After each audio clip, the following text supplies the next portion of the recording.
There we go. Welcome Oh, wait, hold on. to the Con Girls podcast. We are just girls in the clubhouse tonight. We are going to be talking House of the Dragon, Hocus Pocus 2. Trick or Treat is in theaters for the first time ever, and we don't have any boys to discuss it. It's just the girls because it is the Con Girls, and we are totally on the fly, improving everything tonight. Honest opinions from the point of view of three strong and beautiful women. And also, Danae is there. So why don't we introduce ourselves, starting with you guys, because that's what Jim always does. I'm sorry, I'm just like, and also Danae is there, but you're part of the three dork. I know, that was the joke, Emily. I love you so much. I'm Emily. I'm Gibson Girl on social media and stuff, and I'm one of the con girls, and I'm only a con girl. I'm not on the con guy because I'm not invited, but that's okay. I'd rather be with all the girls anyway. And I am one person who actually grew up watching Hocus Pocus, the original, and so I have that point of view coming from me from that side because everybody else doesn't on the podcast tonight. And Katie's busy doing something. Sorry, I had realized that I didn't put your name on the info, so I apologize. I am Katie, aka Katie Christine. We are longtime member of the Con Guys, more recently a Con Girl. I've been a Con Girl since we started the Con Guys, but now we have our own channel because who wouldn't want to watch three lovely ladies? Girls rule, and boys rule. Also, the final girl. If you guys tune into our other show, The Scare Guy, it is spooky season, which is why we want to talk trick or treat. And yeah, final girl. But I think we would all do fairly okay. Well, I don't know. Danae, when you introduce yourself, tell us how you think you would do as a final girl. Emily, how would you do? How would I do? Yeah. What's the final girl again? The girl who lives at the end. Yeah, you know I'd kick butt. I was gonna say the other word, but I don't know you if would survive. You would survive. Exactly. We all know this. Okay. I'm a badass. Yeah. Katie, how would you do as a final girl? I think it depends on the situation and the people that I'm with. If it comes to like running for my life, I would like to say that I would run like my life depended on it. I don't know. I don't know how my adrenaline would kick in. It's really hard to say. I would like to say I would be a final girl, but I don't know. I mean, everybody would like to be. So, I don't know. Oh, I love it. And I am Danae. You can find me on Instagram at DNAYS. I am a writer and comedian in Los Angeles. You can see my comedy on TikTok at Danae Sams. I'm not sure how I would do as a final girl because I mean, just ask my roommate. You don't want to jump scare me because I will hit you in the face with a shoe. I feel like I wouldn't be the final girl. Like I would be the friend that bails in act 1 of the film and then isn't around anymore.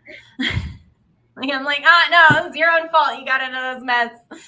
I'm not going camping in the middle of the woods. What's wrong with you people? I mean, I wouldn't be camping either because I don't like camping. But if it came down to it, if someone was coming after me, I'd pull out a sword or something or a machete and just go after them. Yeah. I think we all would. We're all smart, strong, capable women. So before we get into this time for nothing. Exactly. Before we jump right into the scary stuff, last night the 8th episode of House of the Dragon aired, and this is very exciting. It is a spin-off series from Game of Thrones. Emily, I know you just watched Game of Thrones for the first time.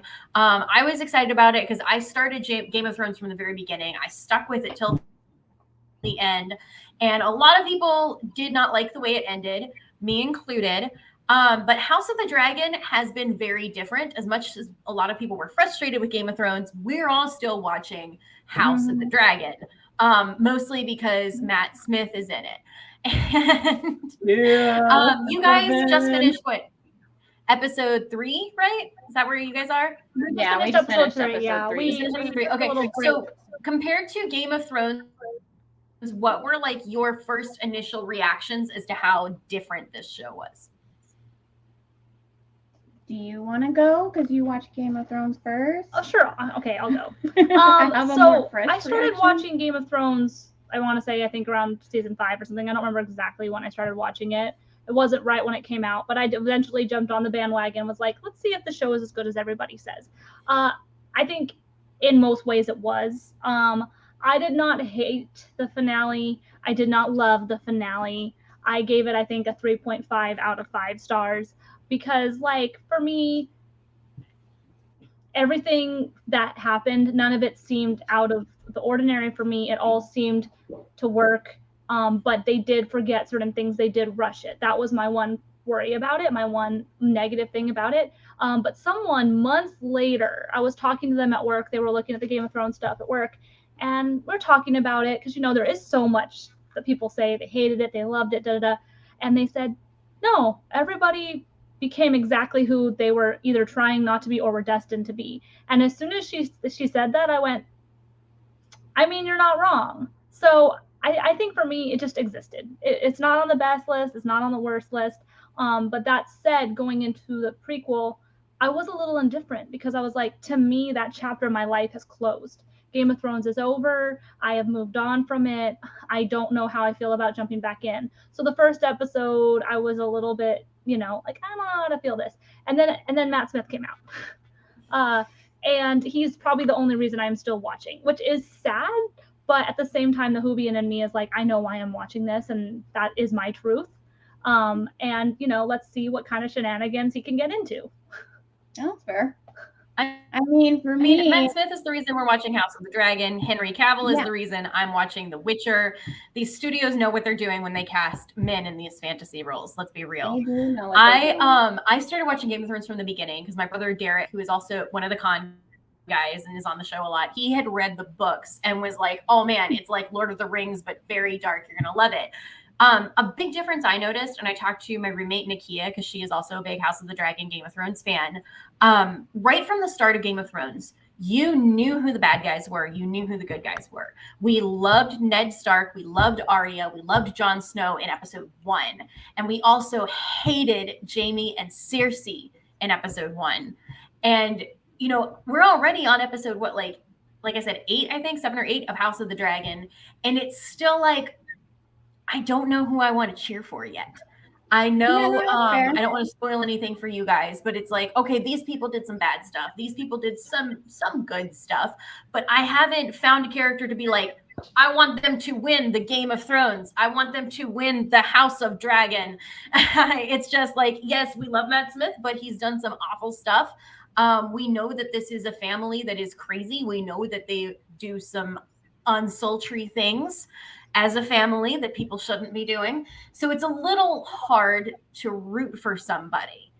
Yeah, that's just kind of where I'm stuck at. I'm very intrigued. I'm definitely going to stay with it, but it's, you know what I mean? I don't know who I want to cheer for. Oh, look, Jim is on. Jim, what's up? We're talking House of the Dragon. Oh, yeah. I'm just stopping by for a second because I know tonight you guys are talking also about Hocus Pocus, right? Yes. We're getting there. Oh, look at yeah. I got to show you something real quick. Let me show you something real quick. Where are you, James Fry? We're at a Hocus Pocus screening right now. This is kind of cool. And then you're letting me record. Look at that. It's life-size Sanderson Sisters. Hey, Patty, say hi. It's Danae and Katie. It's the Con Girls. And Con Girls, we're doing a screening of Hocus Pocus 1 and 2, double feature. Love it. That's how we watched it. Pretty much. That's how we watched it together 2 weeks ago. Yeah, we did. There we go. Got to get the light back on. I'm going to jump off here. I just thought I wanted to log in. I know you guys are talking Hocus Pocus. Yeah. And is it Trick or Treat? Have you seen Hocus Pocus? Trick or Treat too, yeah. Yeah, but we're talking House of Dragon because we like it. I saw Hocus Pocus one time when it first came out. I saw it in movie theaters. This is my second time seeing it as a plane flies over. I'm watching it over here in Burbank by the Burbank Airport. And, nice. And this is kind of cool. There's a bunch of people here. We're having cookouts. But we're doing a double feature. Hocus Pocus 2 starts immediately after this. I just wanted to say hello, everybody. Happy Halloween. The Halloween season has started. Happy Halloween. Happy Halloween. All right, guys. Listen. All right, have fun. All right. We will, if you guys are still going, well, have a good time. I'm going to jump off because I have not watched all of House of Dragon yet. I've watched the first 2 episodes. Oh, neither have we. We've only seen the first 3, so. All right. See you guys later. Bye-bye. Bye, Jim. Thanks. Bye, Jim. Thanks for stopping by. There he goes. Cool. We could just crop that and shove it into the Hocus Pocus later. So House of the Dragon, where we were. I don't know who I want to root for right now. I mean, that's what fair. What about you guys? You finished 3 episodes. Who are you rooting for at the moment? Well, what's funny is because Katie literally and I were talking about this literally during the 3rd episode today while we were watching it. And Katie was like, I don't know what to think about the king. She's like, I don't know if I should like him or hate him. Like, I really don't know. Yeah. And I was like, I get that. And she mentioned something about knowing, since you know how the Targaryens end up, because they all crazy. Which, by the way, my point of view from Game of Thrones was because I binged it all the way through. I didn't have any stops or anything. Didn't have to wait for anything. I binged the whole thing. I saw Daenerys becoming crazy. It was not a shocker to me. It wasn't to me, even though I watched it on the long haul. Not shocking to me. She crazy. Look at her family. Her dad's the crazy king. I think there should have been more seeds to lead to her craziness, because this was the same Daenerys that when she came across like all these children that had been murdered, she was like, no, we're going to take their bodies and bury them respectfully one at a time. Well, yeah, but you had those times, but she still had those moments where you're just like, I mean, I understand her wanting to kill like an abusive family member, or like, I mean, she didn't kill him. Yeah. Khal Drogo did. But I mean, I felt it was rushed in the final season to make her seem crazy, which yes, it tracks because her dad was crazy. I think what was also shocking is how, I never thought I think just how quickly Jon Snow sided with her, because he was very much like, no, I will not bend the knee. And then they had a one-night fling, and he was like, that's my queen, and I'm forsaking my family for her. So that's a fair that's a fair argument, but I don't see what everybody else said when they said they did not see that change happening. I saw that change happening gradually. I saw it happening. To me, I just don't understand. Everybody has that argument of like, I didn't see it coming, I did, and I just find it interesting because I was like, really? Because you could slowly see her like slowly changing. Did the final moment? I saw her going after people that wronged her, but I didn't believe by that episode that she would go after innocent children, because that was a big thing for her, was protecting the innocent. That was what got me. It's like, okay, yeah, she could go in and go after the Lannisters. I could see her going after the armies. I didn't track with her going after children in the streets. That's fair. That's when I was like, I don't believe this. Okay, I can see that. I can agree with that. Mm-hmm. But like going into House of Dragon, I'm enjoying it. But I really liked all of Game of Thrones. But I'm really enjoying it. Like, I think the characters are interesting. I mean, there are times where I'm like, it's hard to follow because all they're doing is just like talking and talking and talking. You're like, what are you talking about? I zoned out there for a minute. But I really do enjoy him. I enjoy Damon. That's because Matt Smith, and he's wonderful. And yeah, I don't want to sound sultry, but that man could have me if he liked. Yeah, well, it's because he's 11. Well, Emily and I were also saying how we find it interesting how, like, for so long, Matt Smith was the good guy, and then his most recent roles, he's been a bad guy. So we're like, he's clearly going through this thing where he's like, I don't want to be the good guy anymore. Did you guys see The Crown? We haven't seen The Crown yet, no. Okay, because he wasn't good in that. I mean, he was good in that he did a great job as an actor. I had to remind myself that it was the Doctor, whereas like watching House of the Dragon, I'm like, yeah, it's Matt Smith in a wig. But no, he's still doing a great job. I appreciate that it's just different enough from Game of Thrones. That was my other thought, because Game of Thrones at the beginning, we had 50 characters in the pilot that we were following. We met more in episode 2. In House of the Dragon, it's just a few characters that we are following, and now they're employing all of these time jumps in almost every single episode. And it's interesting. I'm curious to see where they're going to wrap the season in a couple of episodes. I was just talking to Nakia about it. We were like, okay, are they going to end with like this generation, and next season, is it going to be another generation of Targaryens that we're going to follow? Because this is the House of the Dragon. It's not, you know, the story of Daemon. It's the story of the Targaryens. Does that mean coming next season it's going to be the next generation, whoever doesn't die at the end of this season? That would be an That's fair. interesting take too, because you know, we're so used to this format of like this following the same people for season after season, but then shows like American Horror Story came out, and other shows like, I know The Crown does recasting or does different things as well. It's kind of becoming this new format where you can almost work at like a whole bunch of miniseries grouped together, so that it's easier to manage the whole overall storyline. Which may help. You know, that might be, you know, something to look forward to in that Plus, sense. I mean, I think people are trying to like wait and be like, when is Daenerys coming in and blah blah blah, because she's a Targaryen. And I mean, I had to remind Katie today. I was like, this is like way before Daenerys. At the beginning of the first episode, it's 170 years before Daenerys Targaryen was born. It's not that I forget that, but for me, it's me trying to remember which Aegon and which Viserys, like which one is most related to Daenerys. And so I think that's the hardest thing for me, is trying to determine, okay, which one did they ever reference Viserys, the first of his name, in Game of Thrones, and like having to find out which one was the most mad, you know, because that's the confusing part. I think they're all crazy because of all of the incest. So they're all related to each other in several ways. That's all you gotta remember. Oh yeah, and I had to remind Emily of that too. Like when they hinted at it in, spoiler alert for anybody who hasn't seen it, they hinted, it's not really, I mean, it's spoiler alert if you haven't seen Game of Thrones at all, but when they reference like the way to keep, what's her name?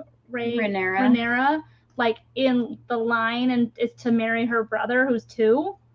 And Emily was like, I was just like, did they just like decide who his wife was going to be at 2? I'm like, that's what you're thinking about? Like, it's her half brother. I mean, baby's 2. So we both had like 2 different thoughts. But then I also told her in Game of Thrones, they do mention that the Targaryens were known to wed siblings together, which if you didn't watch the original Game of Thrones, you're going to watch this and go, what am I watching? I do think in some ways, like, even though we do know endgame what is going to happen with the Targaryens, people who have never watched Game of Thrones are probably not going to know, they're not going to know certain things like that. And that is where it is important to have watched Game of Thrones before, because there is exposition that you wouldn't know. Like, you know, I feel like the people who did not watch Game of Thrones feel like they're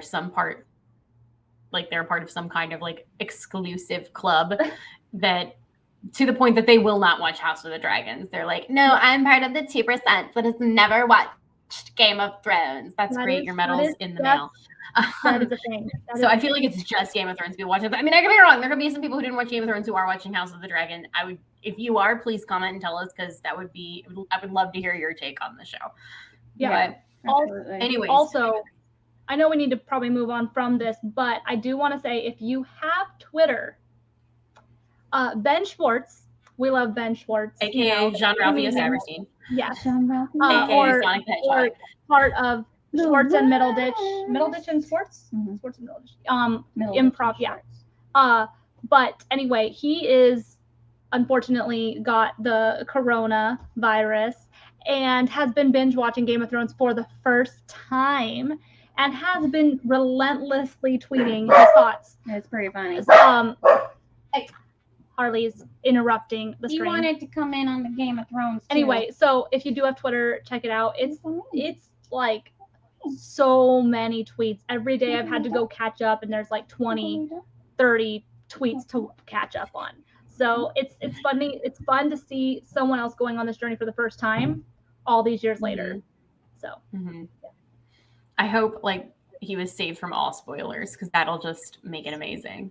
For the most part, it seems like he has been. But yeah, like, and it's really funny in particular about when he's going through people's deaths, specifically Pedro Pascal's death.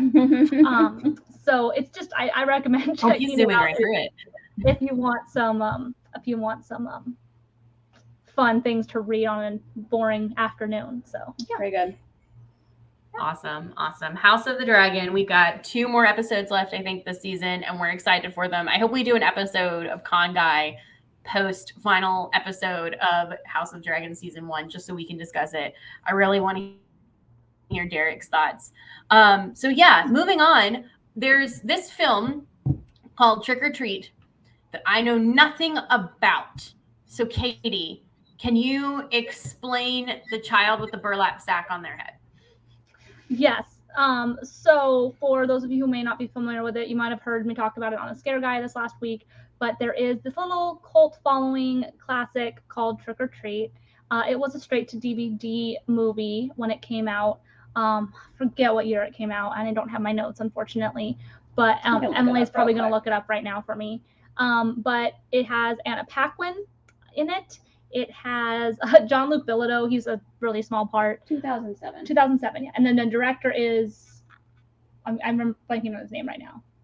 Michael Dougherty. Oh, yeah, Michael Dougherty or Dougherty. I can't remember exactly how to say it. And they did have a screening at Beyond Fest on October 1st, where he did a Q&A with it. But basically, the gist of it is it is a four little miniature films all in one. They do tie in, and all things that they have in common are this little cute kid named Sam. If you guys follow any Halloween stuff, you'll see it's a kid in an orange jumpsuit with a burlap sack on his head. He carries around a lollipop that has a bite out of it. And it's, if you don't love horror, it's not like out of your mind horror, scary, jump scary. It is a little bit violent. There's definitely some like vomiting. There's people getting cut, people getting stabbed, but it's nowhere near a slasher film. So it is a good way to kind of ease yourself into horror, in my opinion. That said, it is still pretty messed up. And basically it follows. It all takes place on Halloween night, and it basically goes over. There's rules on Halloween that you need to follow, and if you don't follow them, bad things will happen. Which is, not blowing out the candles on your jack-o'-lantern, keeping your jack-o'-lanterns lit, checking your candy. Forget all of them at the moment. So they're kind of based off of that, and you just kind of follow everybody in this little town of, I believe it's Ohio. I want to say something like that. And it's become like a cult classic. And it came to theaters for the first time on the 6th, and Emily and I were able to go see it at a Regal Theater last week. We even found the little candy bars called Holly Ho candy bars is what they eat in the movie, and it is one of the candy bars that has a razor blade in it, which is what Sam uses to kill some people or hurt some people. So we actually found at FYE Andor Chocolate made the candy bar. So I ate that while watching the movie. It was pretty good. That's actually really good. Yeah, it was pretty good. There was no razor blades in it. No, yeah, that's good. But it was like a chocolate bar with caramel on the inside and then peanuts on top of it. So yeah, and it's good, scary Halloween fun. But so it's for somebody that's testing the water on a film like this, do any dogs or any animals get hurt? Yes, unfortunately, yes. Emily forgot about that. So if somebody was able to handle like season 1 to 3 of American Horror Story, would they also be able to handle this, or is this maybe a little less, a little bit worse? Where would you rank it? I'd say it's kind of like not season 2. Season 2 of American Horror Story, I think, is more intense than Trick or Treat is. Asylum is pretty heavy on the gore, at least from what I recall. Coven is not, I wouldn't compare it to Coven, because Coven was a lot more darkness, not so much like slashery. But it's kind of scary in the way that Murder House is. Like it's subtleties here and there. It's not like constant jump scares, but there is. I'd say if you like American Horror Story or you've watched it, you could probably handle this for sure. But if you are queasy in any way, shape, or form, it's not for you, because there's a lot of blood. Especially like seeing it in theaters. I've only seen it on the small screen.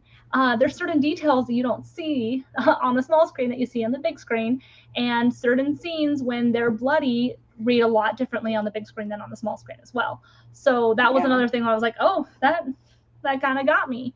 and certain things. And there's some good twists, which I think is really important with horror films, is the little twists that you learn later on in the movie, and this does have those.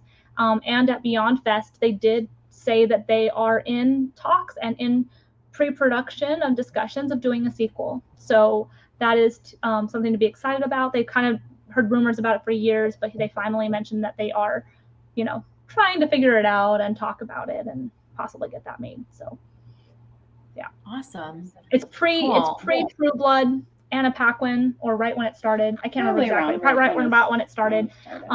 So post X-Men, but around True Blood time.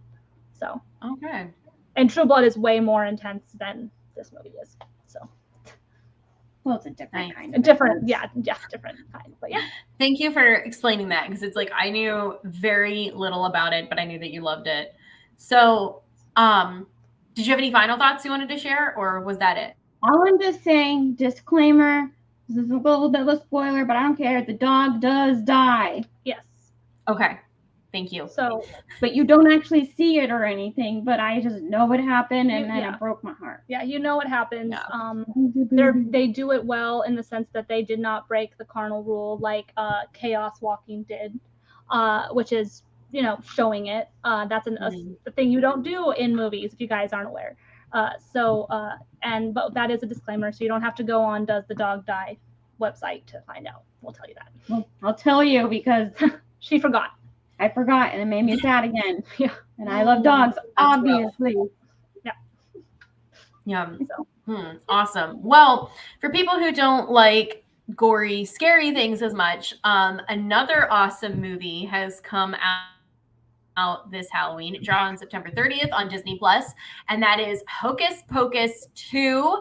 We all watched it together at a watch party that I thought was awesome. I loved having you guys there. So Hocus Pocus is very much a millennial cult classic. What if we just each share maybe the first time we saw Hocus Pocus and what the film means to us, and then we can go into sharing what we thought of Hocus Pocus 2. Well, Emily, you've seen it the longest. You should probably start. I have seen it the longest. I really don't remember the first time I watched it because I've watched it pretty much every single Halloween for my whole life.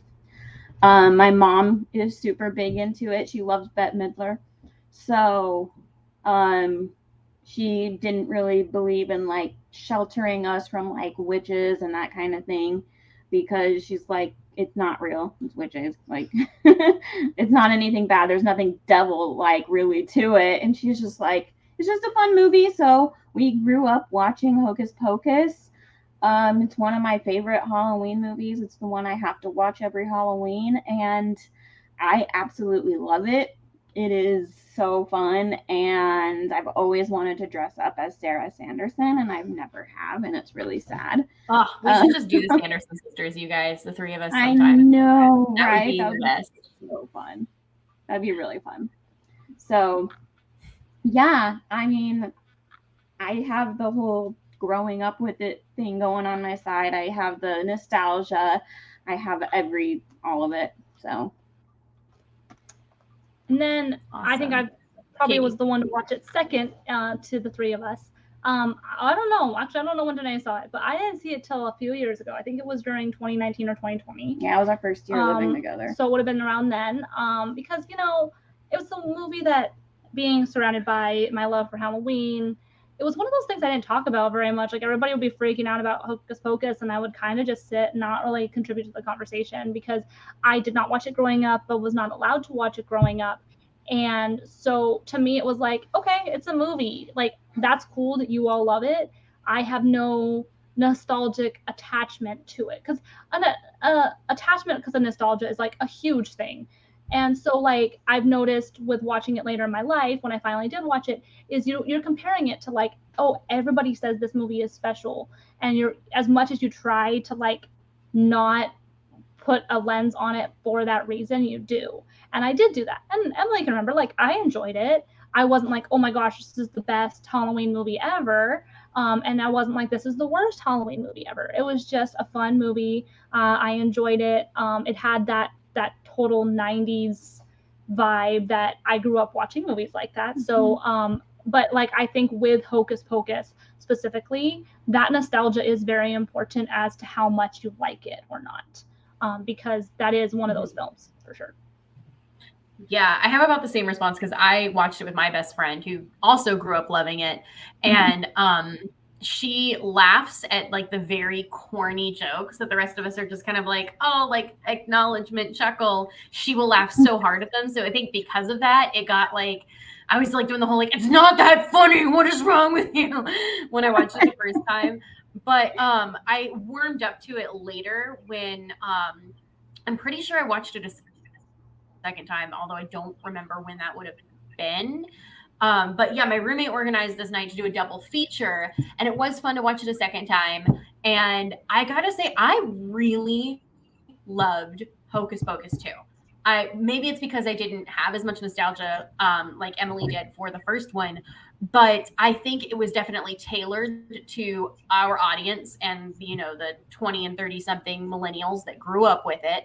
And of course, the fact that we had Tony Hale in it from Arrested Development and Veep and so many other great things, and Hannah Winningham from Ted Lasso at the very beginning, and then Doug Jones, who you guys might know as Billy, the zombie character. He has been in every Guillermo del Toro thing since then, and they gave him more screen time. Loved that. I loved some of the jokes that were happening. And my favorite part of the movie, though, easily was just that opening scene where we saw the young Sanderson sisters. What Oh about my you gosh, guys? they were amazing. Those girls killed it as the young Sandersons, I thought. Like all of them had like the mannerisms and the voices just on point. I could have watched a whole film of that. I could have too. I want good. them to make a whole film of it because I would love to see them turning into the witches they are. I loved it. I thought some of the jokes were a little better this round, but again, it's like meant for our audience. And yeah, I think this like Sister Act 2 is better the second time around. What are your thoughts on it, Katie? So this was the second time I'd seen Hocus Pocus. I did like it better the second time, actually. I think it's because those original expectations were no longer there because I had already seen it. So I was able to kind of just enjoy it as a rewatch, which I do think is a good way to kind of tell if a movie is good or not. Like if it's worse the second time, like it's not good. If it's better the second time, then you're like, okay, maybe there's something here like that I didn't see before, or maybe I'm starting to get it now. And the second one, I just thought it was charming. That's my best word to describe it. We're living in this era of either remakes or continuations of stories. We've had Ghostbusters that came out. What was the other big one?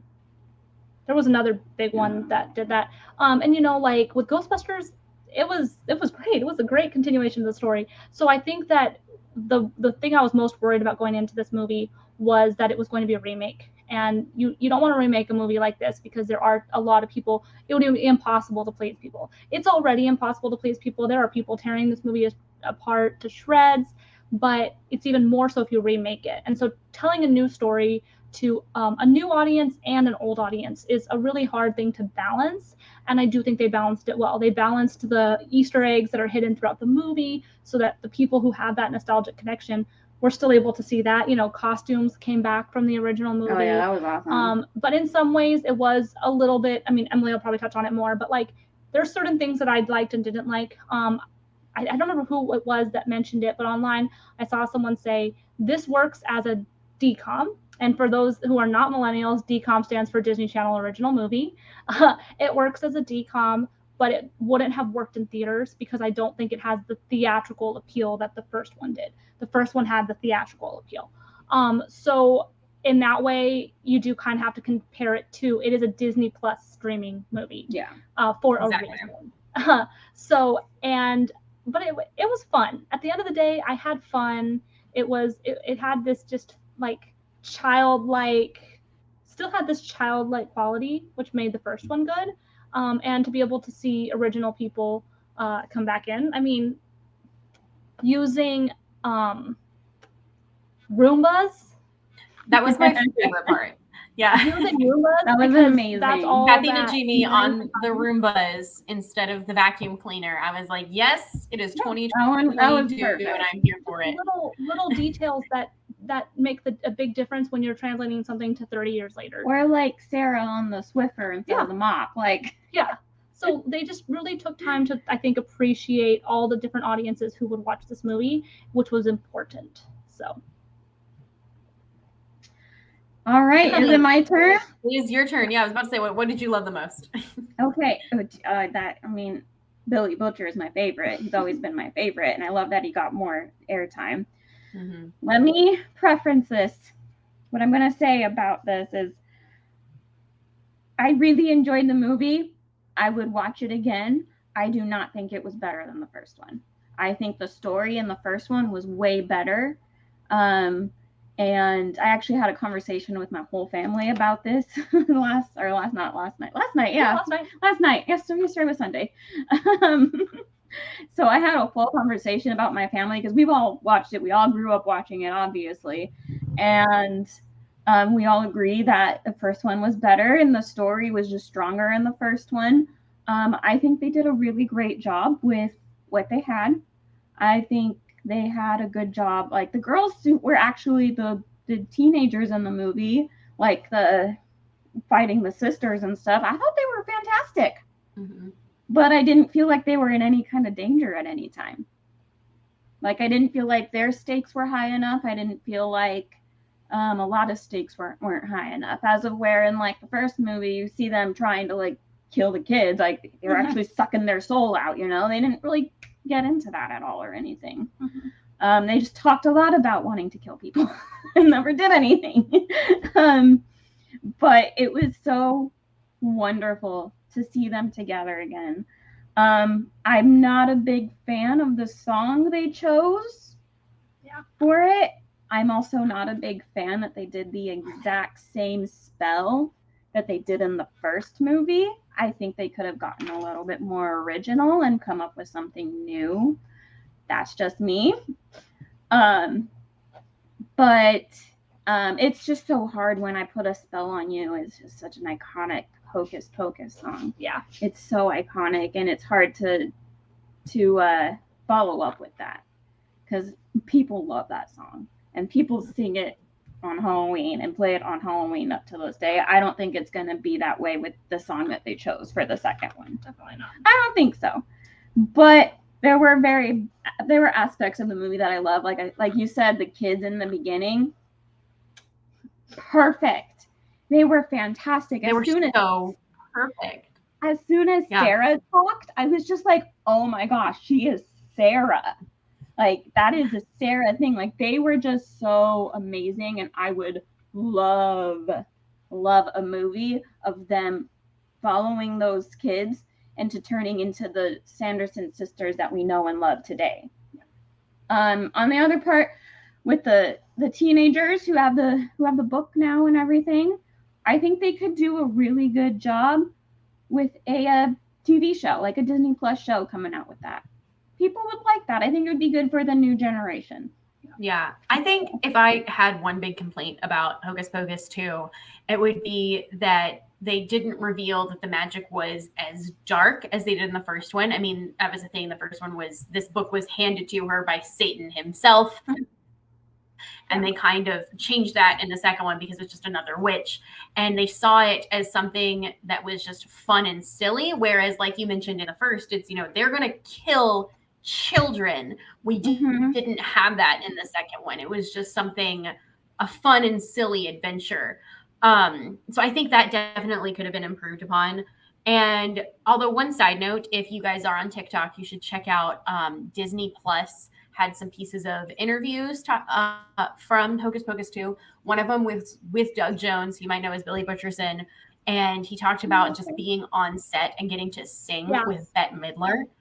And it was so much fun. So get on TikTok and check out some of the stuff Disney Plus posted about Hocus Pocus because it's really great.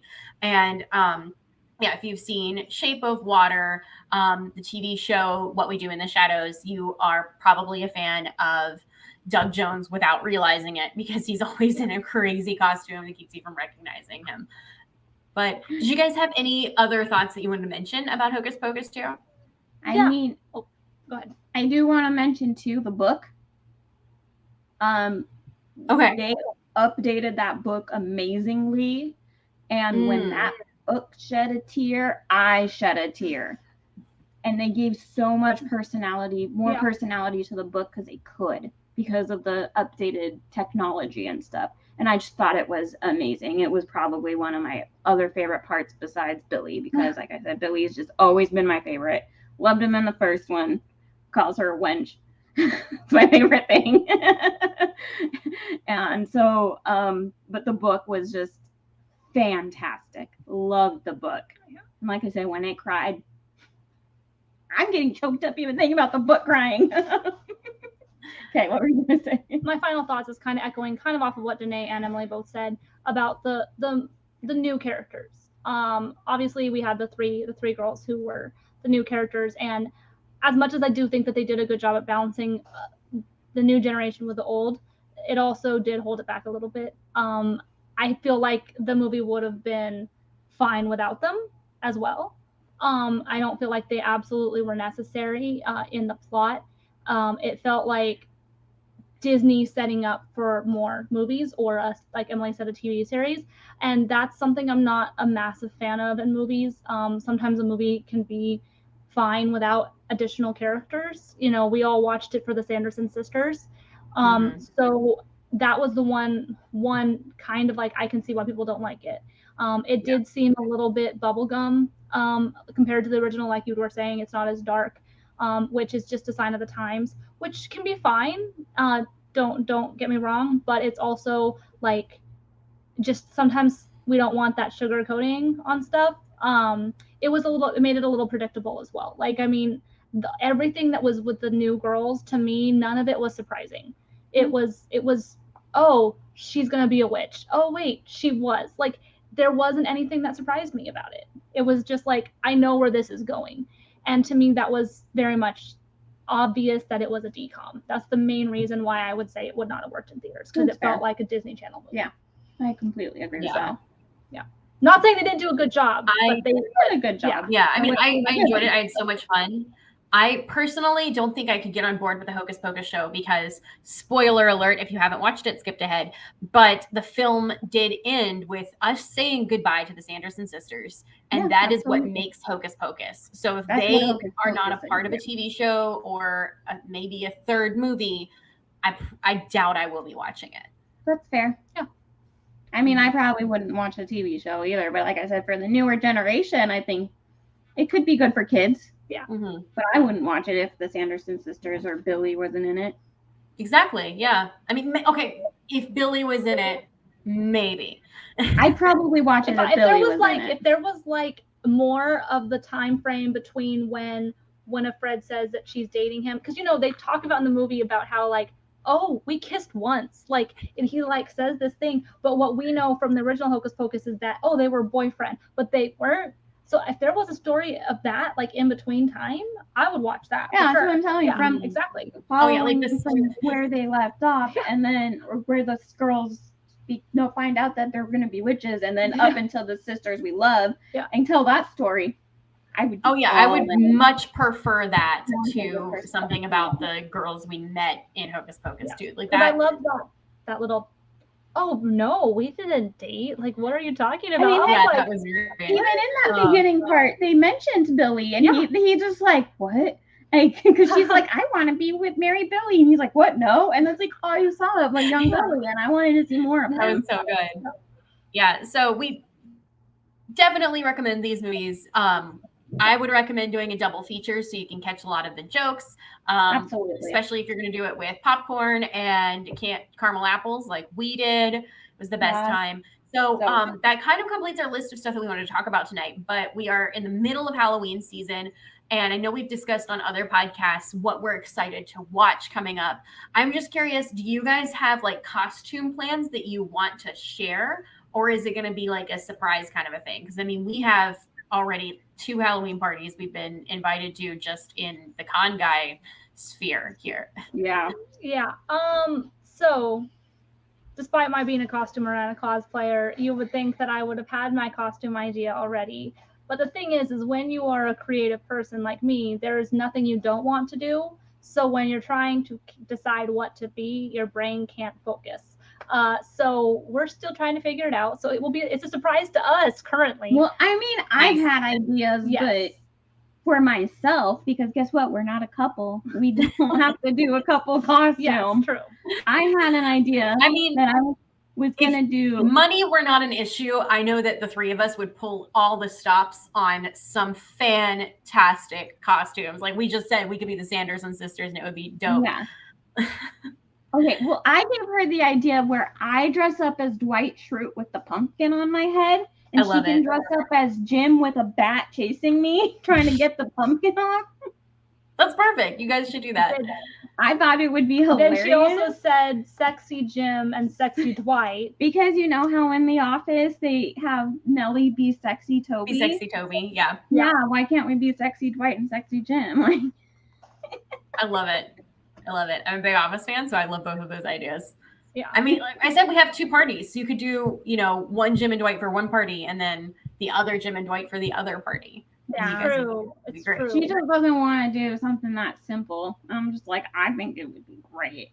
I want to do something simple if it's like really clever. If you want to be Dwight, I'll let you be Dwight. It's more just like for me. So for me, I think it's also hard because like I have some costumes in the past that I'm like, that was my peak. And I feel like I need to constantly outdo myself. You don't have to. And I know I don't have to.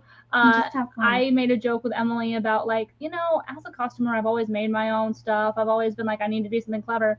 I never buy like just generic costumes. Like a part of me was like, I should just be like a ketchup bottle or something like generic where you just get the costume and wear it. You can be a cat. Mm-hmm. Because like, I mean, I have to say with each year, I'm more and more into what's going to be the most comfortable costume that I can wear as I am drinking hard seltzers and eating a lot of candy. Like that's my goal is comfort and a stretchy waistline. There is a dream costume that I've always wanted to figure out a way to do and never have, but I've always wanted to dress up as Willy Wonka's chocolate factory. And I mean like the actual factory. And have like an edible costume, like all of candy or candy wrappers. Oh, that would be amazing. And like in this vision, the wig would be red vines or red Twizzlers. Would be Twizzlers because they're more moldable to a wig. But you would have to be worried because I would come around and eat your costume. know that's the other kicker is people would be like, "What? I'm gonna eat this candy." I'd be like. But that's always been like a one thing I've always wanted to do. The candy that's covered with glue to make it stick together. That's the issue. But yeah, for me, like, because like I'm a cosplayer, but like I don't usually like to cosplay on Halloween. I like to kind of go more with like a concept or something out of the box. But yeah, I mean, and plus like 2 years ago we wore our Tits in a Box costume, and like it was a big hit. Like, yeah. So. But yeah, we'll see. What about you, Danae? What you got planned? I am very excited for my costume. I kind of want to keep it a secret. Okay, that's fair. But I've already given a hint towards it in this episode that we recorded. I'll go with that. I have a feeling I know what it's related to. You probably know what it is. I might have told you guys already because I was really excited when like I found one piece and I was like, "Oh, I could be this for Halloween!" And I just jumped in and bought it like right away on an impulse. I do have a question though. What's up? Do we want to have like for people watching the show and following our social media channels? Do we want to have like a costume contest and tell people like submit your costumes and we can like choose our favorite and vote for our favorite? I love that idea for our last One Guy episode before for Halloween. Yeah, so go ahead and tag the Con Guy and the Con Girls in all of your favorite Halloween costumes, and we will share them on the show and pick our favorites. Which I feel like it would just be like a 5-way tie because each of us would have a different favorite. It's true. Yep. So yeah, we'll try to post about it on our social medias and stuff, and let's try to do this. Make an official con guy, I love con that. girl. I tell you what I've always wanted to do, that we have to talk Jim into it.